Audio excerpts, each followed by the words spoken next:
In a remote and forgotten region, far from the sounds of cities and untouched by the wheels of progress, lay a small village known only to a few as Darul Karam. It was nestled between ancient hills, thick forests, and streams that whispered the names of the righteous in their soft babble. The sky above this village often remained clear, and the nights were known for stars that blinked like the eyes of angels watching silently from the heavens. It was a place spoken of in hushed tones, not because of its beauty, but because of the man who lived there. He was not born a saint, nor did he claim to be one. His name was never known to most, for those who spoke of him only referred to him as the one who walks with the unseen. Some simply called him Baba Noor. The villagers swore by his piety, but few truly knew his origin. He had arrived many years ago, barefoot and cloaked in rags, his face veiled, his words rare. Yet his presence calmed animals, softened hearts, and brought baraka to the crops that hadn't flourished in decades. No one saw him eat, yet he lived. No one saw him sleep, yet he was full of energy. Birds circled over his small hut each morning, and wild deer often sat silently outside his door as if in waiting. Even the howling winds that rushed through the valley paused when they reached his walls. The villagers, though simple and mostly illiterate, understood that this was no ordinary man. But perhaps the most astonishing chapter of his story began on a winter morning when a child was found at the steps of the masjid, wrapped in a torn shawl, nearly frozen to death. The village imam, a kind old man, rushed to the boy and called for help. As villagers gathered, uncertain of what to do, a voice echoed from the direction of the forest. It was soft, yet carried weight. Baba Noor had arrived. No one had sent for him. He simply knew. He lifted the child with unmatched gentleness, as though holding something far more sacred than flesh and bone. Without speaking, he walked through the snow-covered path into the woods. The villagers followed, unsure whether to intervene or obey the unspoken reverence they felt. Hours passed. The villagers waited at the edge of the forest. Some grew restless, others wept, fearing for the child. But by dusk, as the orange hue fell upon the hills, Baba Noor returned, and so did the boy. Alive, awake, smiling. What stunned the villagers was not just the boy's miraculous recovery, but that the torn shawl had transformed into a cloak of warm, fine wool, embroidered with verses from the Quran in a script none could recognize. The boy's eyes sparkled with a light that seemed to reflect more than just health. It reflected something eternal. When asked what had happened, the boy whispered, "The angels were around him. I heard their wings." From that day on, strange events began to unfold more frequently. One night, the village was struck by a storm unlike any they had ever seen.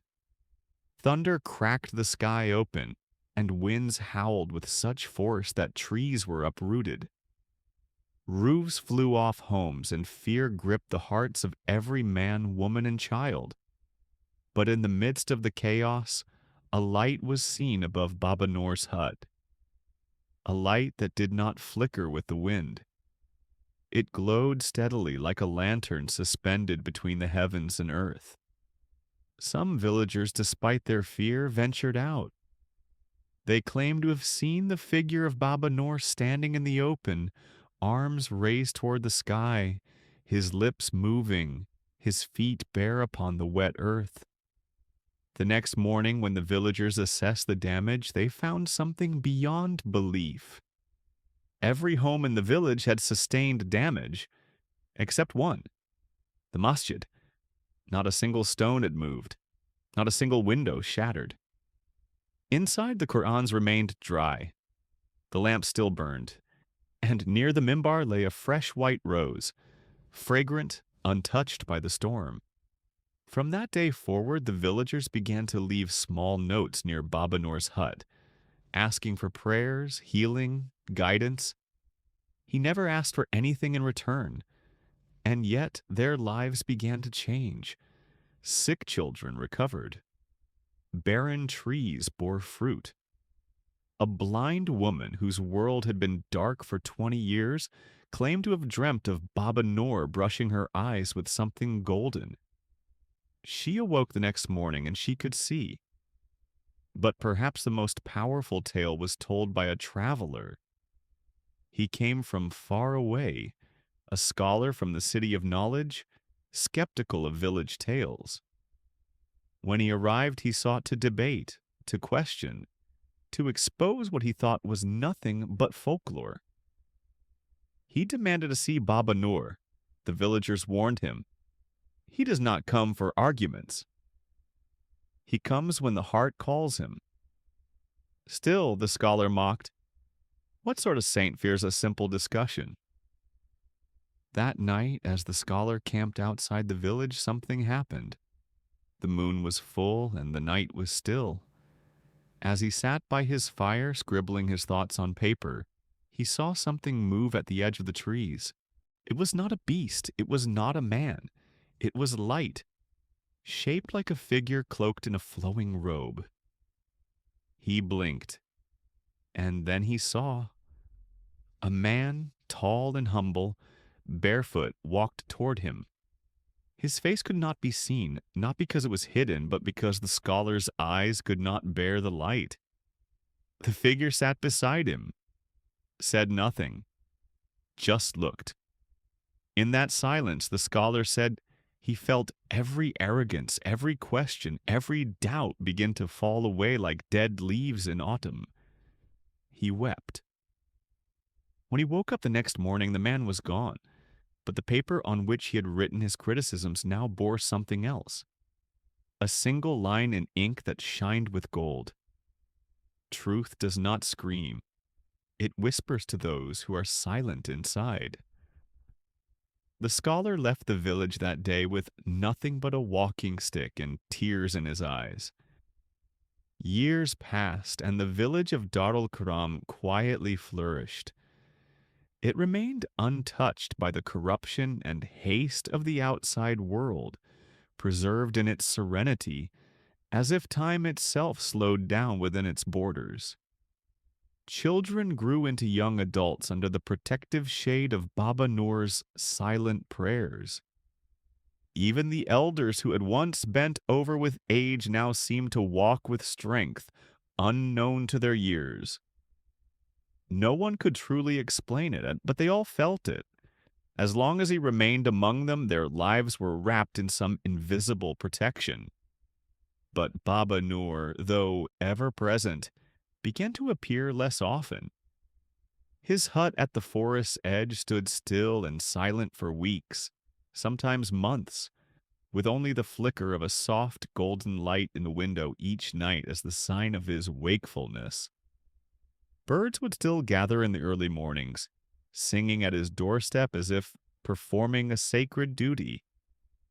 Wild animals would still drink calmly from the small pond near his hut, unafraid of human scent.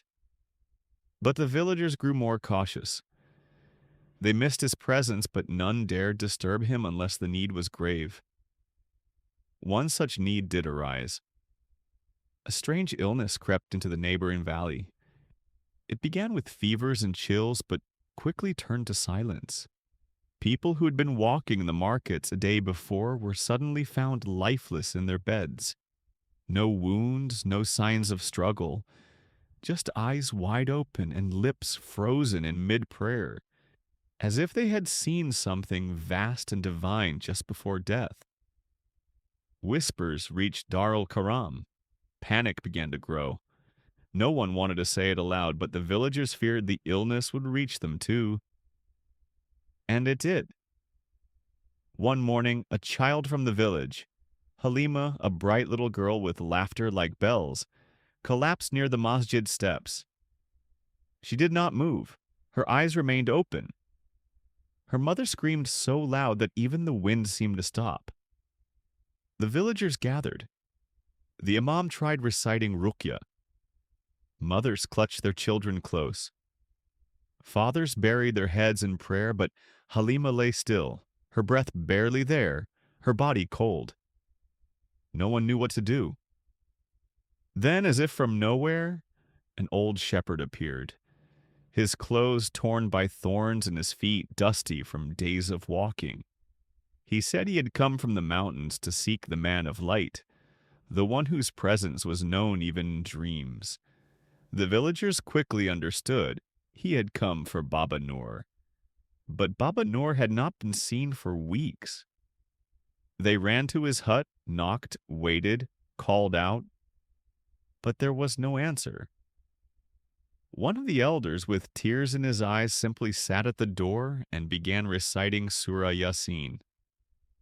The forest grew still, and then it happened. From the trees emerged a scent, not of flowers or perfume, but of something ancient and sacred, like the smell of old Kaaba cloth or the air inside the haram on the night of power. The birds flew upward in a spiral. The clouds parted, and the door creaked open. Baba Noor stepped out, his eyes half closed as though he had been deep in another world. He said nothing. He simply walked toward the masjid. The villagers followed, silent like children behind a teacher. When they reached the child, he knelt beside her. His hands, veined and trembling from age, hovered over her chest. He closed his eyes and whispered something that no one could hear, something that perhaps even the angels paused to listen to. And then she breathed, not just a gasp, but a full, deep, living breath. Her lips moved, her fingers twitched, and then she sat up, blinking as though waking from a long, strange dream. The villagers cried out in joy. Her mother fell to the ground, sobbing into the earth. But Baba Noor simply smiled, touched the child's forehead gently, and began walking back to the forest. The old shepherd who had come seeking him dropped to his knees and begged, "Please, Baba, grant me a sign. I have traveled many days in hunger, following only a vision I saw in my dream."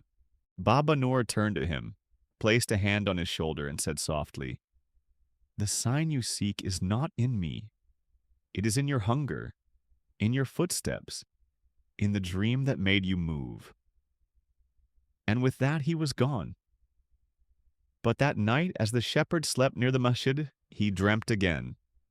This time of green fields, a river of light, and the voice of Baba Noor echoing softly. "Walk the path, and the path will walk with you." The illness that haunted the neighboring valley never reached Dar al-Karam. Not a single person in the village was touched by it again.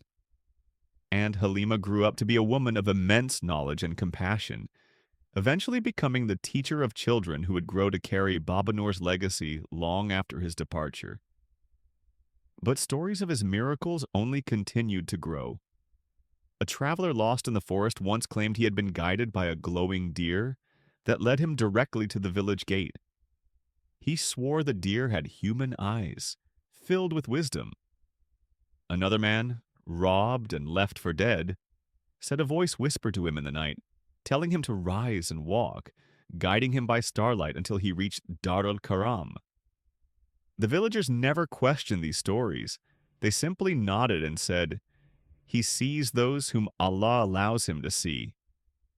One of the greatest mysteries, however, remained unsolved, and it came to pass during the village's final encounter with Baba Noor. But that tale is still to come. The years moved gently across the village of Dar al-Karam like a soft breeze over still waters. People continued their simple lives, guided not only by faith but by the memory and presence of Baba Noor. His face, aged yet serene, had become more than a symbol. It was a presence felt even when unseen. Though he rarely came into the village now, his influence seemed to grow stronger with time, like the roots of a tree deepening with each passing season.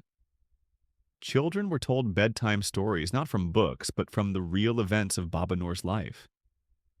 Elders recited tales of how his silent prayers could change the weather, how lost travelers found their way just by thinking of his name, and how sick animals would rest near his hut and return days later, healed and strong. But then came a season that changed everything. It began with the silence of birds. One morning, no chirping came with the dawn, no fluttering wings or songs in the trees.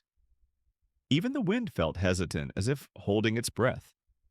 The villagers noticed that the water in the main well had turned slightly murky, though no storm had come. A strange unease began to settle in their hearts. Then came the dream. On the same night, across dozens of homes in the village, men, women, and children all saw the same vision. Baba Noor stood beneath a giant tree that seemed to touch the heavens.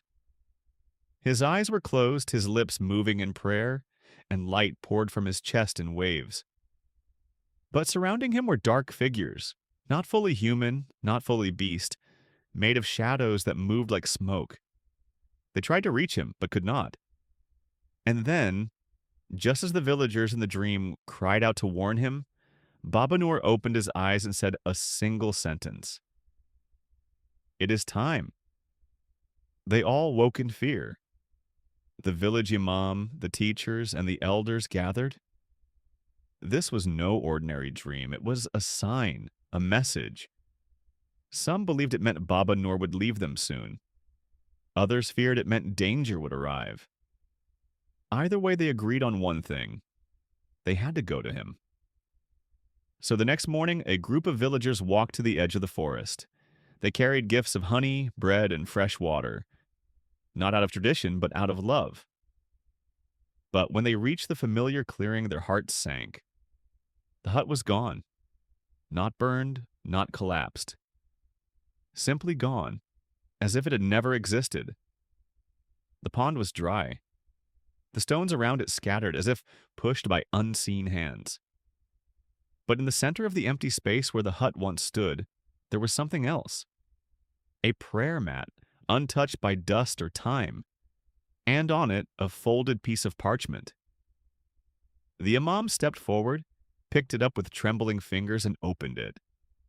The writing was delicate, flowing like a river. It said, "Do not search for me. I have gone where the eye cannot follow, and where the heart must first prepare to enter. The path of the soul is not walked with feet, but with surrender. If you wish to find me, do not look outward, look inward. Seek the one, and you will find all things." The people stood in stunned silence. Some wept. Others simply sat down on the forest floor, their hearts too full to speak. They knew then that Baba Noor had departed, not in death, but in some other way. A journey beyond journeys.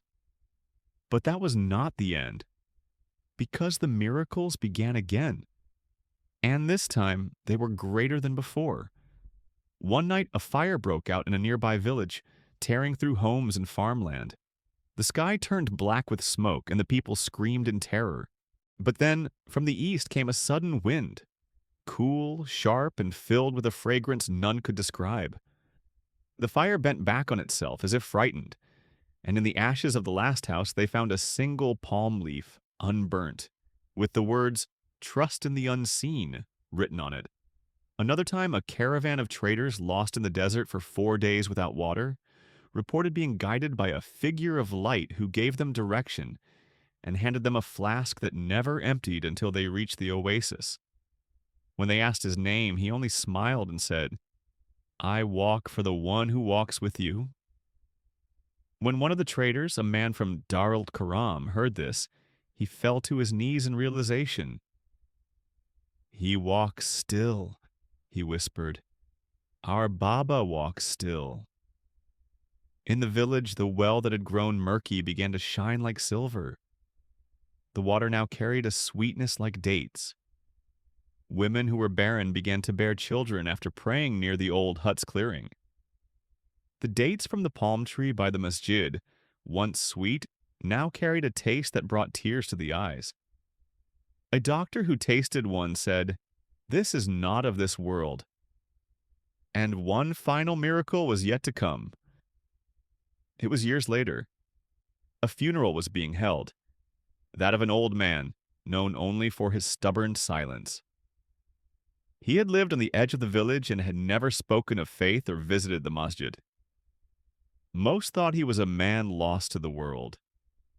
But upon his death, something strange happened. As the imam prepared to lead the Janazah prayer, a sudden gust of wind blew across the field. The shroud of the body lifted slightly just for a second, and those closest gasped. The scent of musk, pure and deep, filled the air. The body looked almost glowing. And then a voice, not heard by ears but felt in the heart, echoed across the space. Even the forgotten are never forgotten by the one who sees all. He remembered me once in hunger. I remembered him now in return. No one dared question it. They prayed with trembling hearts. Later that evening, an old woman came forward. She said the silent man had once, many years ago, brought food to Baba Noor during a winter storm. Quietly, without a word, placing it near his hut and walking away. No one had ever known. But Baba Noor had known. And so had the one he served. The village of Darul Karam continued on, wrapped in peace, wrapped in light. Baba Noor was never seen again, but he was never absent. His prayers lived in the trees. His voice echoed in the call to prayer. And his footsteps, though unseen, still shaped the paths of those who dared to walk the way of truth. The village of Darul Karam changed in ways no one had predicted. After Baba Noor's disappearance, people began to live not only with reverence, but with a heightened sense of the unseen. It wasn't fear, it was awareness, a constant remembrance that their actions were witnessed. Their words echoed in higher places, and their prayers traveled beyond the sky. And then there was the night of the lanterns. It was the 27th night of Ramadan. The masjid was filled to the corners with people offering Qiyam ul-Layl. The air was thick with prayer, whispers of Quranic recitation, and silent tears. Just as the imam raised his hands for dua, the lights inside the masjid flickered and went out. Total darkness, but no one moved, no one panicked. Suddenly, the entire masjid bathed in a soft, golden light, not from candles, not from lamps, but as if the walls themselves were glowing. And then they saw them. Dozens of small lanterns floating above their heads, silent and unmoving, casting a warm glow on each face. People began to weep, not out of fear but longing. And just for a moment, the fragrance of Baba Noor's presence, the scent of oud and jasmine and something no earthly nose could describe, filled the space. A child, no older than 6, pointed to the mihrab and said, "Look, Baba is praying." The imam turned but saw no one. Still, he whispered softly, "Ya Noor, your light still teaches us." After that night, something strange began to happen. People who had never prayed began waking up for tahajjud. Old feuds settled without a word. Shopkeepers started giving away bread without expecting payment. Youth who had once been lost to distractions now spent their evenings studying the Quran under candlelight. Something had shifted, not just in behavior, but in hearts. The land, too, responded. The crops yielded more than ever before. Rain came when needed, even if clouds hadn't been forecasted. The trees bore fruits out of season. A farmer once dug up his field and found a smooth stone inscribed with the name Al-Wali, the protecting friend, and he kept it in his home. From that day forward, every guest who entered claimed to feel peace like a warm blanket wrapping around their soul. One day, a traveler from far away arrived in the village. His name was Saif. Years after Baba Noor's miraculous departure, a young boy who once planted a date seed near Baba Noor's hut returned to the village. The seed, inspired by a hadith of the Prophet, peace be upon him, had now grown into a tall, lush date palm. Villagers noticed something strange. The tree bore fruit out of season, and a soft glow surrounded it at night. It became a place of healing and prayer. People claimed that when they sat under it with pure intentions, their duas were accepted. The boy, now a grown man, wept with gratitude, realizing that even the smallest good deed, when done for Allah's sake, could become a source of barakah for generations. The tree stood as a living symbol of Baba Noor's presence, silent, giving, and full of light. Scholars and seekers from distant places came not just to see the tree, but to feel the divine calm that wrapped the village like a warm embrace. Baba Noor was gone, but everything still spoke of him. Time passed, but the story of Baba Noor only grew stronger. His name was never written in books, but it lived in the hearts of people across lands. Pilgrims began to visit Dar el-Karam, not for tourism, but for transformation. Each person who came seeking left with something, a change of heart, a healed soul, or a newfound purpose. Children born in the village grew up hearing Baba Noor's story as a bedtime tale, but the adults knew it was more than a story. It was a living truth. Even after decades, people would report dreams of Baba Noor guiding them, warning them, or reminding them to pray. His small hut, now preserved as a place of quiet reflection, remained untouched by time. A piece of heaven on earth. And every year on the night of his passing, a strange fragrance would fill the air, lanterns would light without hands, and the sound of someone reciting Quran could be heard from the forest, though no one could find the source.